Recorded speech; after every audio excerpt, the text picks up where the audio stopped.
Good morning students. आज है 9 अगस्त और 9 अगस्त को करंट अफेयर्स के जितने भी क्वेश्चंस बनते हैं मैं आप सबके लिए लेके आया हूँ। आपको पता है कि आजकल के सभी एग्जामिनेशन के लिए करंट अफेयर्स कितने ज़्यादा इंपॉर्टेंट है, चाहे वो छोटे से छोटा एग्जाम हो या बड़े से बड़ा एग्जाम हो, सब में करंट अफेयर्स पूछे जाते हैं। तो करीबन करीबन सभी एग्जाम के 4 से 5 नंबर और कुछ कुछ एग्जामिनेशनों में तो कम से कम 10 से 15 नंबर जो है आपके करंट अफेयर्स पर डिपेंड करते हैं। तो बिना टाइम वेस्ट किए शुरू करते हैं इंपॉर्टेंट क्वेश्चन अपने।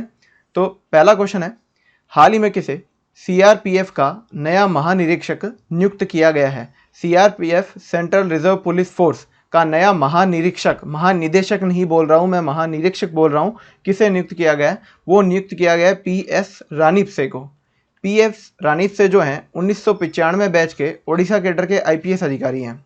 इससे पहले वो ओडिशा में अतिरिक्त महानिदेशक के रूप में कार्यरत थे और जब वो ज्वाइन करेंगे तब से लेकर 5 साल की अवधि तक वो इस पद पर बने रहेंगे। तो पीएस रानीपसे इस क्वेश्चन का सही आंसर हो जाएगा। अब आपको ये बात जाननी ज़रूरी है कि ये महानिरीक्षक है, महानिदेशक नहीं। जो महानिदेशक हैं सीआरपीएफ के, वो अपने पास में अभी डिस्कस करते हैं। तो सबसे पहले ये देखिए, ये है पीएस रानीपसे। अभी मैं आपको सीआरपीएफ के बारे में थोड़ी बहुत जानकारी दे देता हूँ। तो देखिए, ये है CRPF, central reserve police force, केंद्रीय रिजर्व पुलिस बल। स्थापना कब हुई थी? स्थापना हुई थी 27 जुलाई 1939 को। इसका मुख्यालय कहाँ पर है? नई दिल्ली में।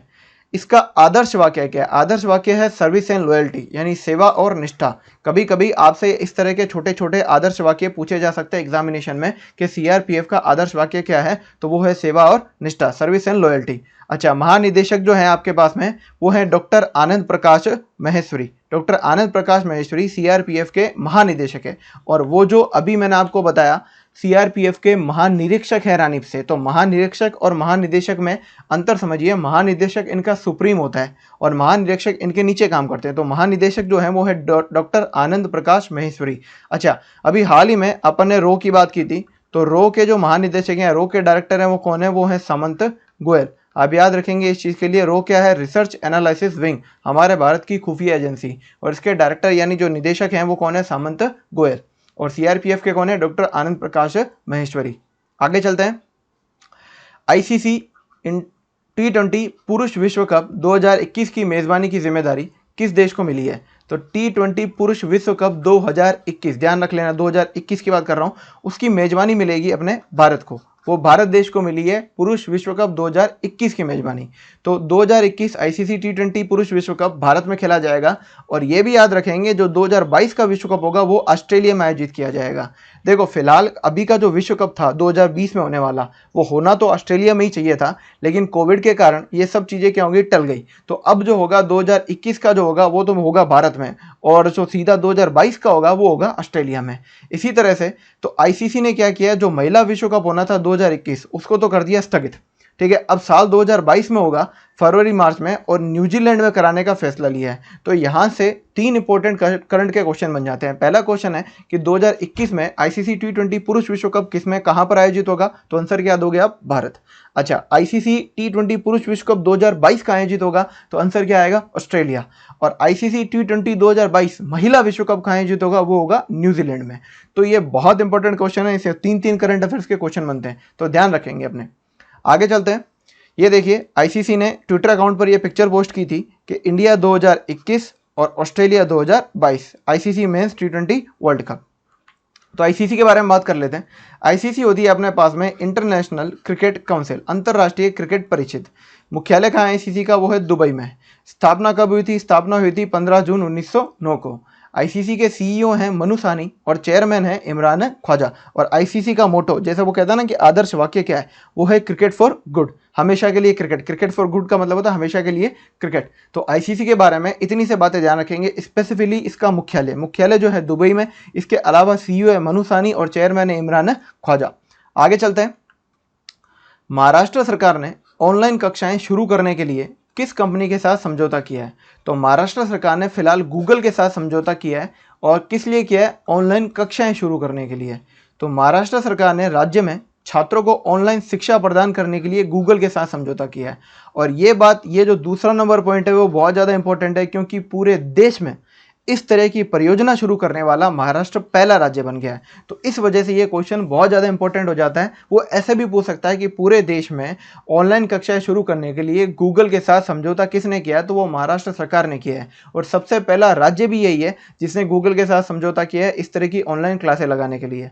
तो ये परियोजना शुरू की है मुख्यमंत्री उद्धव ठाकरे ने। इससे होगा क्या, 1.9 लाख से ज़्यादा सरकारी, गैर सरकारी, सहायता प्राप्त, बिना सहायता प्राप्त सभी स्कूल इसमें शामिल किए जाएंगे और करीबन 22.03 मिलियन से अधिक छात्रों को क्या मिलेगा, इसमें लाभ मिलेगा। इसमें गूगल क्लासरूम, गूगल स्वीट आदि जो सॉफ्टवेयर गूगल ने बना रखे हैं, इनका यूज़ करके छात्रों के लिए ऑनलाइन कक्षाएं शुरू की जाएगी। तो याद रखेंगे, इंपॉर्टेंट क्वेश्चन है किस परस्पेक्टिव से, कि भाई ये अपने देश का पहला राज्य है जिसने इस तरह की परियोजनाएं क्या की है, शुरू की है। तो बात है महाराष्ट्र की, तो ये देखिए भारत के मैप में ये रहा महाराष्ट्र। महाराष्ट्र की राजधानी क्या है, मुंबई। महाराष्ट्र के गवर्नर कौन है, भगत सिंह कोश्यारी। और महाराष्ट्र के चीफ मिनिस्टर उद्धव ठाकरे। अच्छा, जैसे मैं आपको बार बार बताता हूँ, संजय गांधी नेशनल पार्क, कुगुमल नेशनल पार्क और नवेगांव नेशनल पार्क, ये सभी कहाँ स्थित है, महाराष्ट्र में।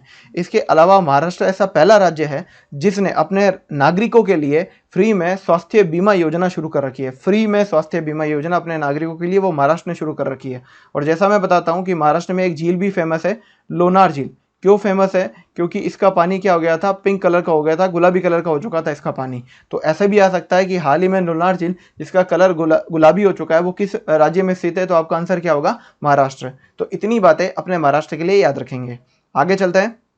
हाल ही में आरबीआई ने तनावग्रस्त लोन स्ट्रेट असेट को बिना एनपीए घोषित किए उसकी रीस्ट्रक्चरिंग का सुझाव देने के लिए किसकी अध्यक्षता में कमेटी का गठन किया है। आप यूं समझ लीजिए कि ये आपके लिए बहुत ज़्यादा इंपॉर्टेंट क्वेश्चन हो जाएगा। अगर कोई बंदा सेंटर का एग्जाम देता है, स्टेट के लिए भी इंपॉर्टेंट है, लेकिन सेंटर वाले एग्जामिनेशन के लिए ज़्यादा इंपॉर्टेंट क्वेश्चन है। और स्पेशली बैंक वाले जो बैंक के एग्जाम दे रहे हैं उनके लिए तो बहुत ही ज़्यादा इंपॉर्टेंट क्वेश्चन है। आरबीआई ने तनावग्रस्त लोन को बिना एनपीए घोषित किए रीस्ट्रक्चरिंग का सुझाव देने के लिए किसकी अध्यक्षता में कमेटी का गठन किया, वो है केवी कामथ। अच्छा, पहले इस बात का मतलब समझ लो कि आरबीआई ये कर क्या रहा है। देखो, पहले समझो तनावग्रस्त लोन और ये एनपीए, इसका मतलब होता क्या। देखो, अभी फिलहाल हुआ क्या कि आप ये बात जानते हो कि जो बड़े बड़े बिजनेस होते हैं वो जब अपना बिजनेस डालते हैं तो उनको पैसों की ज़रूरत होती है। और वो पैसे लेते कहाँ से हैं, पैसे लेते हैं वो बैंक से, यानी बैंक से लोन ले लिया। ठीक है, तो बैंक से लोन लेकर के उन्होंने अपना व्यापार खड़ा तो कर लिया, बिजनेस खड़ा कर लिया। लेकिन इस कोरोना महामारी के चक्कर में हुआ क्या कि अब उनका जो व्यापार है वो चल नहीं रहा, ना तो उनकी बिक्री हो रही है, ना उनके व्यापार आगे बढ़ रहे हैं। तो इस स्थिति में क्या हुआ, अब वो लोन कैसे चुकाएं। ठीक है, तो अब वो जो व्यापारी हैं वो लोन चुका नहीं पा रहे हैं। अब अगर लोन नहीं चुकाया जाएगा, तो एक बात समझिए, अगर किसी भी बैंक का लोन नहीं दिया जाता है तो उसको कहा जाता है एनपीए। एनपीए यानी नॉन प्रॉफिट असेट। यानी अगर आपने बैंक से लोन लिया और आप उसको 3-4 महीने तक उसकी कोई भी ईएमआई नहीं भरते हो, तो बैंक उसे नॉन प्रॉफिट असेट घोषित कर देता है। बैंक चला जाता है उस चीज़ के घाटे में कि भाई अब ये तो ऐसा लोन बन गया है, ठीक है, जिसको रिकवरी करना पॉसिबल नहीं है। तो आरबीआई ने क्या किया, अभी जो कोरोना के चलते इस तरह के लोन हैं जिनकी रिकवरी करना पॉसिबल नहीं है, उनकी रीस्ट्रक्चरिंग करने का सुझाव दिया। रीस्ट्रक्चरिंग करने का मतलब ये होता है अपने पास में, आरबीआई ये नहीं चाहता कि अपन उस लोन को ले ही ना पाए। वो ये चाह रहा है कि वो बात करे, वो कमेटी से ये चाहता है कि कमेटी कुछ इस तरह के नियम बनाए कि सारा का सारा लोन जो है, ठीक है, अपने वापस ले पाए। चाहे तो लोन की किस्तें छोटी करवा लो, चाहे तो लोन 5-10 महीने बाद में भरवा लो, ठीक है, चाहे तो व्यापारी से बात करके कुछ भी करो, लेकिन उस लोन को रिकवर करो। ऐसा ना हो कि वो लोन अपन जो है रिकवर ही नहीं कर पाए। तो ऐसी सुझाव देने के लिए कैसे कौन कौन से तरीके हो सकते हैं जिससे हम इस लोन को रिकवर कर पाएँ, तो उन्होंने एक कमेटी का गठन किया है और कमेटी के अध्यक्ष कौन है, केवी कामथ। तो ये समिति क्या करेगी, अपनी सिफारिशें आरबीआई को देगी। ये सिफारिशें देगी, ध्यान रख लेना, ये कोई नियम नहीं बना रही है, ये सिर्फ सुझाव देने के लिए गठित की गई है। और जिसे आरबीआई क्या करेगा, संशोधित करके 30 दिनों में अधिसूचित करेगा। कमेटी बनी, अध्यक्ष केवी कामथ अपना सुझाव देगी आरबीआई को। आरबीआई क्या करेगी, इस पर कोई फैसला लेगी और 30 दिनों में अधिसूचित करेगी। अच्छा, इस कमेटी में और कौन कौन है, एशियन डेवलपमेंट बैंक के वाइस प्रेसिडेंट है दिवाकर गुप्ता, कैनरा बैंक के चेयरमैन है टीएन मनोहरन और इंडियन बैंक एसोसिएशन के सीईओ हैं अश्विन पारिक। तो ये सभी इस कमेटी के अंदर है। इसके अलावा केवी कामत जो इसके अध्यक्ष हैं वो new development bank BRICS bank के पूर्व चेयरमैन भी रह चुके हैं। तो इंपॉर्टेंट क्वेश्चन है, काफ़ी अच्छा क्वेश्चन है, याद रखेंगे इस चीज़ को। तो आरबीआई की बात हुई है, तो आरबीआई की स्थापना कब हुई थी? 1 अप्रैल 1935 को कोलकाता में हुई थी। ध्यान रख लेना, स्थापना के वक्त आरबीआई का मुख्यालय कोलकाता था। बाद में आरबीआई का राष्ट्रीयकरण कर दिया गया 1 जनवरी 1949 को, और उसका मुख्यालय बना दिया गया मुंबई को। ठीक है। आरबीआई के जो प्रथम गवर्नर हैं वो हैं सर ऑसबोर्न स्मिथ। प्रथम गवर्नर ऑसबोर्न स्मिथ है, लेकिन अगर प्रथम भारतीय गवर्नर पूछा जाए तो वो होंगे सीडी देशमुख। याद रखेंगे इस बात को, प्रथम गवर्नर है सर ऑसबोर्न स्मिथ और प्रथम भारतीय गवर्नर है सीडी देशमुख। अच्छा, वर्तमान में आरबीआई के गवर्नर है शक्तिकांत दास, और कौन से नंबर के गवर्नर है? 25वें नंबर के गवर्नर है। अभी फिलहाल में आरबीआई से रिलेटेड एक क्वेश्चन और पढ़ा था कि आरबीआई ने जो द्विमासिक मौद्रिक नीति थी उसमें रेपो रेट क्या रखी है? तो रेपो रेट रखी है आरबीआई ने 4%, और रिवर्स रेपो रेट क्या रखी है? 3.35%। मैं आपको पहले भी बता चुका हूं कि रेपो रेट क्या होता है। रेपो रेट वो रेट होती है जिस पर आरबीआई क्या करता है? दूसरे बैंकों को कर्ज देता है। ये आरबीआई देगा दूसरे बैंकों को कर्ज। और रिवर्स रेपो रेट जो होती है आपके पास में, उसमें क्या करते हैं? बैंक जो होते हैं वो अपना पैसा जमा कराते हैं आरबीआई के अंदर। ठीक है, दोनों में बस अंतर समझिए। आरबीआई जब कर्ज देता है बैंकों को तो रेपो रेट पे देता है, और जब बैंक अपना पैसा जमा कराते हैं आरबीआई के अंदर तो किस रेट पे कराते हैं? रिवर्स रेपो रेट पे करवाते हैं। आगे बढ़ते हैं। हाल ही में भारत छोड़ो आंदोलन की 78वीं वर्षगांठ किस दिन मनाई गई? तो 78वीं वर्षगांठ बनाई गई थी 8 अगस्त को। अपने पास में 8 अगस्त को अगस्त क्रांति दिवस बोला जाता है। ठीक है, अगस्त क्रांति दिवस अथवा भारत छोड़ो आंदोलन की 78वीं वर्षगांठ जो है 8 अगस्त 2020 को मनाई गई थी। क्यों मनाई गई थी? क्योंकि 8 अगस्त 1942 को ब्रिटिश शासन को समाप्त करने के लिए मुंबई में अखिल भारतीय कांग्रेस समिति के सत्र में भारत छोड़ो आंदोलन की शुरुआत की थी महात्मा गांधी ने। देखो इसमें कितने सारे क्वेश्चन बन गए। सबसे पहले तो अपने पास में ये जो भारत छोड़ो आंदोलन है इसे अगस्त क्रांति भी कहा जाता है। एक क्वेश्चन, भारत छोड़ो आंदोलन शुरुआत किसने किया था? महात्मा गांधी ने किया था। कब हुई थी? 8 अगस्त 1992 को हुई थी। इसके अलावा कहाँ हुई थी? मुंबई में हुई थी। अखिल भारतीय कांग्रेस समिति के सत्र में हुई थी। तो ये बहुत सारे क्वेश्चन हैं जो इतने से पॉइंटों से बन जाते हैं। और क्यों हुई थी? देखो, गांधी जी ने क्रिप्स मिशन की विफलता के बाद मुंबई में की थी। देखो क्रिप्स मिशन क्या था, आपको पता है कि बात है सन 1942 की। 1939 से 1945 तक चल रहा था सेकंड वर्ल्ड वॉर, द्वितीय विश्व युद्ध। तो ब्रिटेन जो था वो ये चाहता था कि भाई द्वितीय विश्व युद्ध में भारत की सेनाएं भी हमारा साथ दे, ठीक है, ताकि हम उस विश्व युद्ध को लड़ पाएं अच्छे से। तो जापान के विरुद्ध वो यूज़ करना चाहते थे हमारी सेनाओं को, पर वो और उसने कई प्रस्ताव भी रखे थे, जैसे कि वो चाहता था कि भारत एक डोमिनियन बन जाएगा, ठीक है, और पाकिस्तान बनाने का पहला सुझाव भी थोड़ा थोड़ा सा इस क्रिप्स मिशन के अंदर ही दिया गया था। तो हुआ क्या कि गांधी जी और कांग्रेस को ये प्रस्ताव जो है पसंद नहीं आया। वो चाहते थे भारत की पूर्ण स्वतंत्रता। तो इस तरह से क्रिप्स मिशन जो हो गया वो हो गया फेल। और उसके बाद गांधी जी ने शुरू कर दिया ये आंदोलन, भारत छोड़ो आंदोलन। और बहुत एक इंपॉर्टेंट नारा है गांधी जी का, करो या मरो, वो भी इसी आंदोलन में दिया गया था। और कहाँ दिया था? मुंबई के ग्वालियर टैंक मैदान पर। तो बहुत सारे क्वेश्चन हैं जो इस चीज़ से उठ सकते हैं कि सबसे पहले भारत छोड़ो आंदोलन की 78वीं वर्षगांठ 8 अगस्त को मनाएगी, अगस्त क्रांति भी बोला जाता है। और इसके अलावा शुरू किया था महात्मा गांधी ने कब? 8 अगस्त 1942 को। क्यों किया था? क्रिप्स मिशन की विफलता के बाद में। कहाँ किया था? मुंबई में किया था। करो या मरो का नारा भी दिया था। कहाँ दिया था? ग्वालियर के टैंक मैदान में दिया था। तो याद रखेंगे इन सब बातों को। आगे चलते हैं। नवंबर में रिलीज होने वाली पुस्तक अमेजिंग अयोध्या के लेखक कौन है? बेसिकली इनकी एक लेखिका है और वो है नीना राय। नीना राय ने ये पुस्तक लिखी है अमेजिंग अयोध्या, और ये कब रिलीज होगी? नवंबर में रिलीज होगी आपके पास में। अच्छा, इसके अलावा अभी यतीश यादव ने भी एक पुस्तक लिखी थी। यतीश यादव ने कौन सी पुस्तक लिखी थी? रा ए सीक्रेट कोर्ट ऑपरेशन। और निरुपमा यादव ने भी एक किताब लिखी थी विशेष, ए कोड टू विन। याद रखेंगे इन किताबों के बारे में। तो इस क्वेश्चन का सही आंसर क्या हो जाएगा? नीना राय।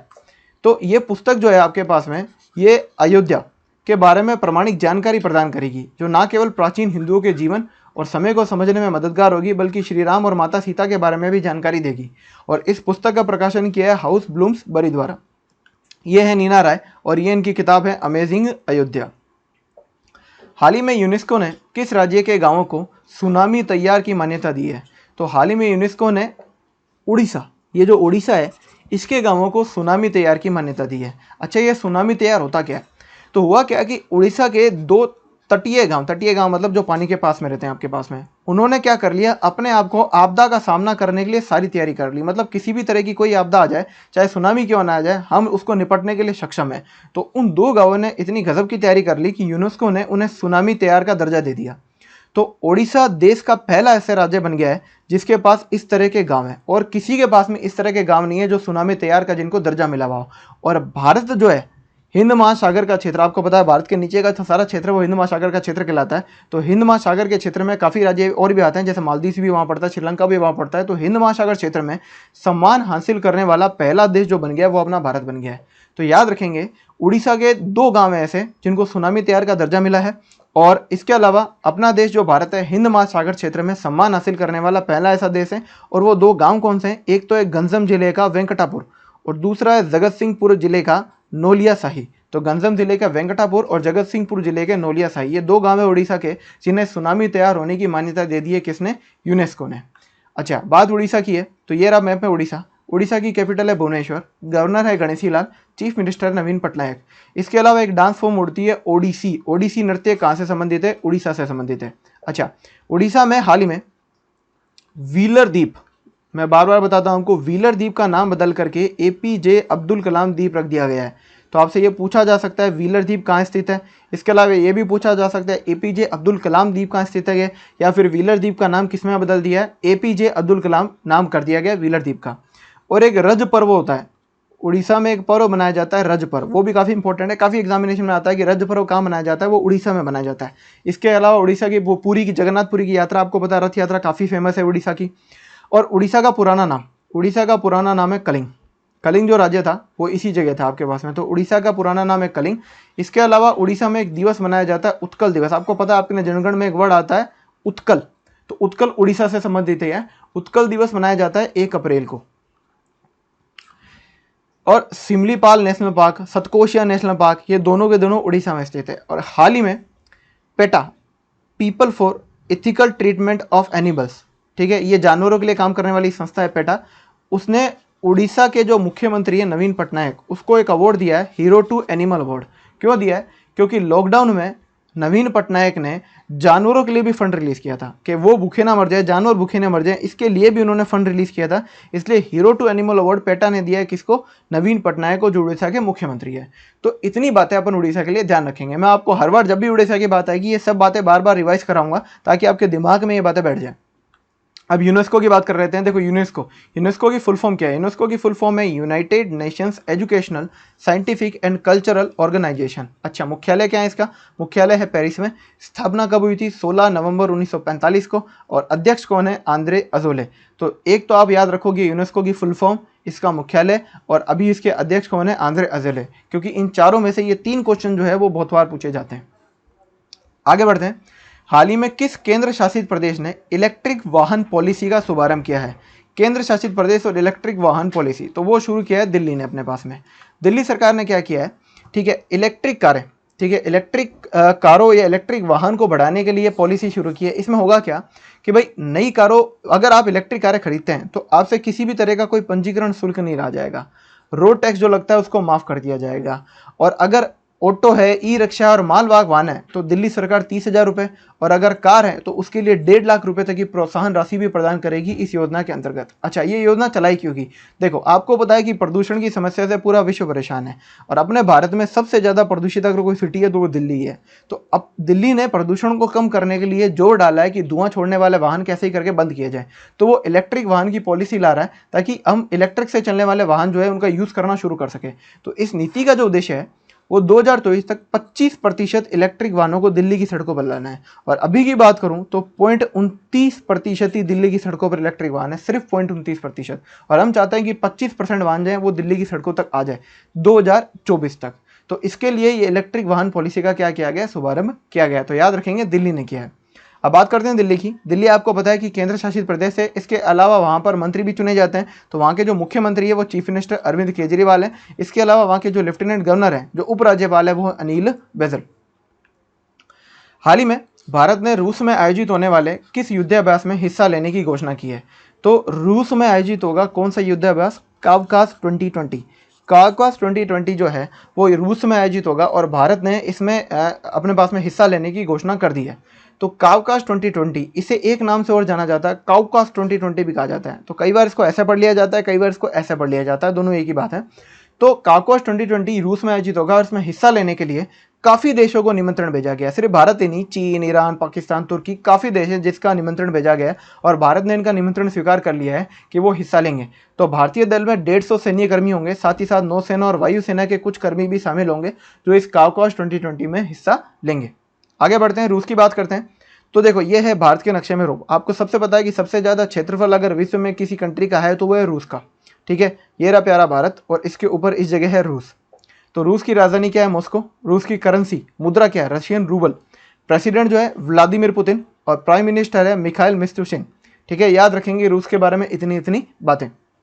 आगे चलते हैं। हाल ही में केंद्र सरकार की योजना के तहत राजस्थान के किस जिले में सितंबर माह में रोडवेज की पहली इलेक्ट्रिक बस का संचालन किया जाएगा? तो केंद्र सरकार की योजना के तहत अगर सितंबर माह में पहली इलेक्ट्रिक बस चलती है तो वो चलेगी आपके पास में जयपुर में। जयपुर में ये चलेगी। तो रोडवेज के बेड़े में 50 से ज़्यादा इलेक्ट्रिक बसें शामिल होने जा रही है। अपने राजस्थान रोडवेज में 50 से ज़्यादा इलेक्ट्रिक बसें आएंगी और ये बसें चलेंगी क्या? जयपुर दिल्ली हाईवे पर चलेगी। जयपुर दिल्ली मार्ग पर ये बसें संचालित होगी और ट्रायल के तौर पर पहली इलेक्ट्रिक बस जो चलाई जाएगी सितंबर में चलाई जाएगी जयपुर में। तो ये ट्रायल पर जयपुर में ही सबसे पहले चलाई जाएगी, याद रखेंगे अपने पास में। मैंने अभी आपको बताया था कि पूरा देश जो है इलेक्ट्रिक वाहन नीति बनाना चाहता है।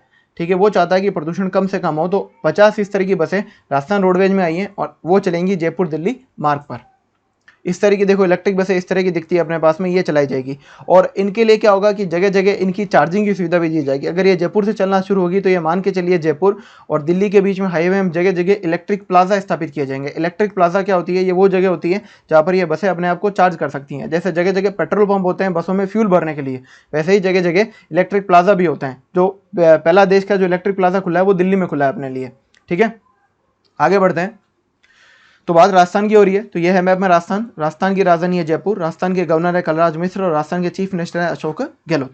राजस्थान की स्थापना कब हुई? वो 1 नवंबर 1956 को।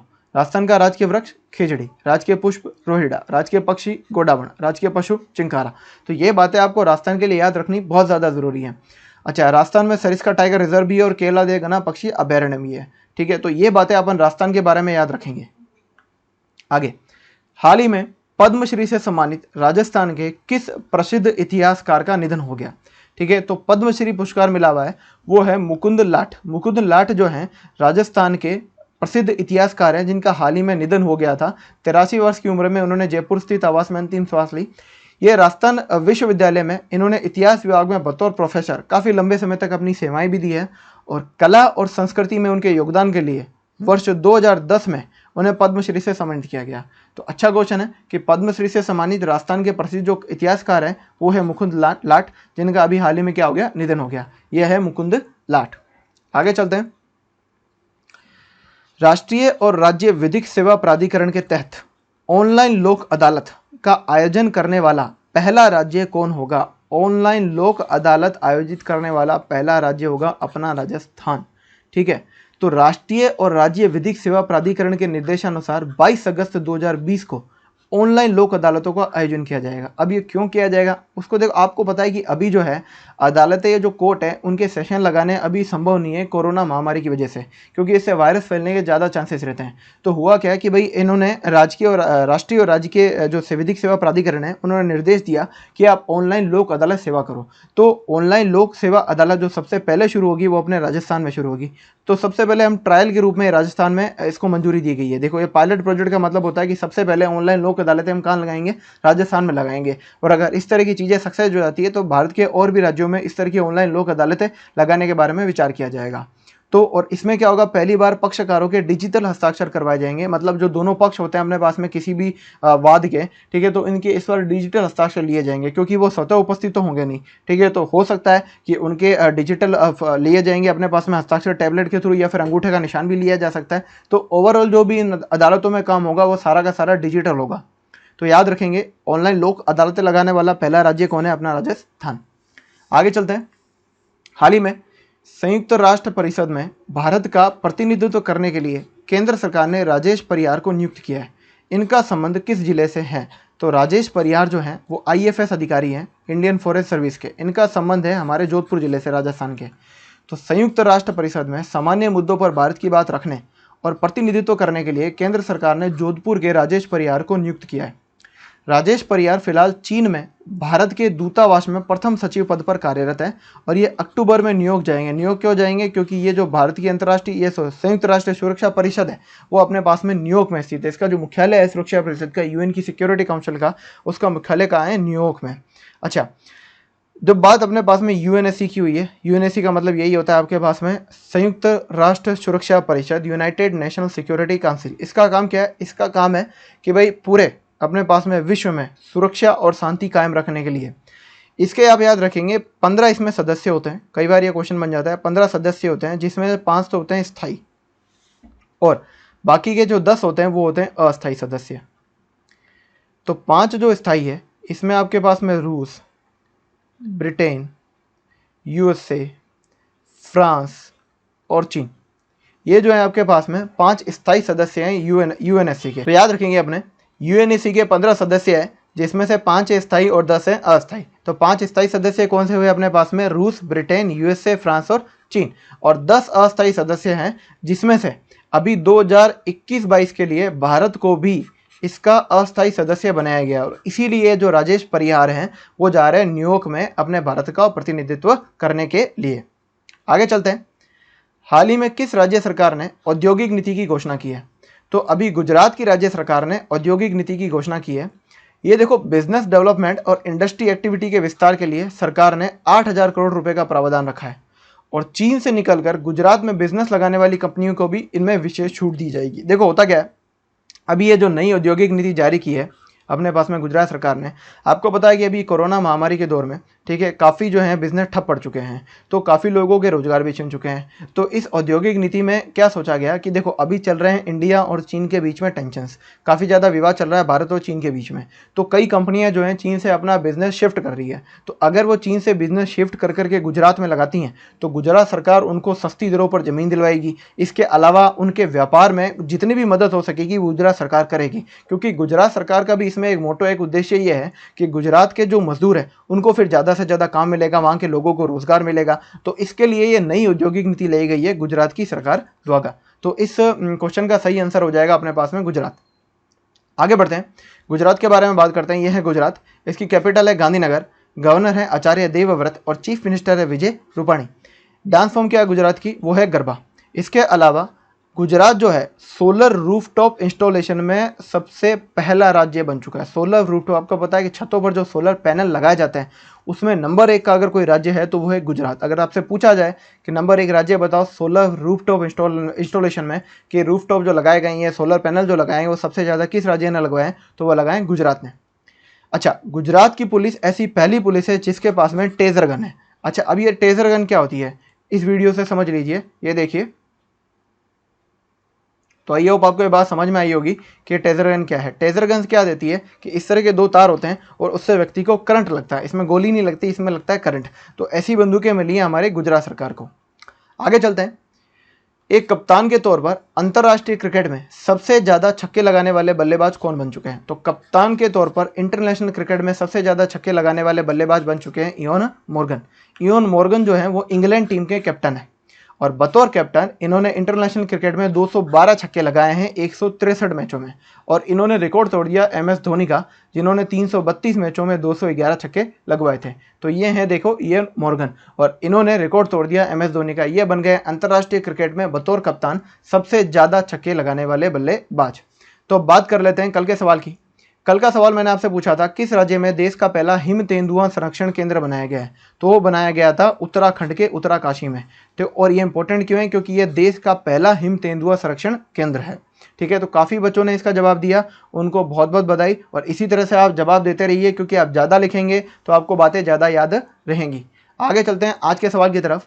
आज का सवाल है कि हाल ही में किसे नया नियंत्रक और महालेखा परीक्षक कैग नियुक्त किया गया है? आपको मुझे जवाब देना है कि कैग किसे बनाया गया है, और साथ साथ ये भी जवाब देना है कि कितने नंबर के कैग हैं, कितने कैग हैं अपने पास में ये। ठीक है, 10वें, 20वें, 30वें, 12वें, 13वें, 14वें, कितने नंबर के कैग बनाए गए हैं। तो कैग कौन है ये भी बताओगे, कितने नंबर के हैं ये भी बताएंगे। ठीक है, तो आज के लिए अपन इतना ही करंट अफेयर्स का सेशन रखते हैं, बाकी कल की क्लास में फिर से मिलते हैं। तब तक के लिए thank you and have a good day.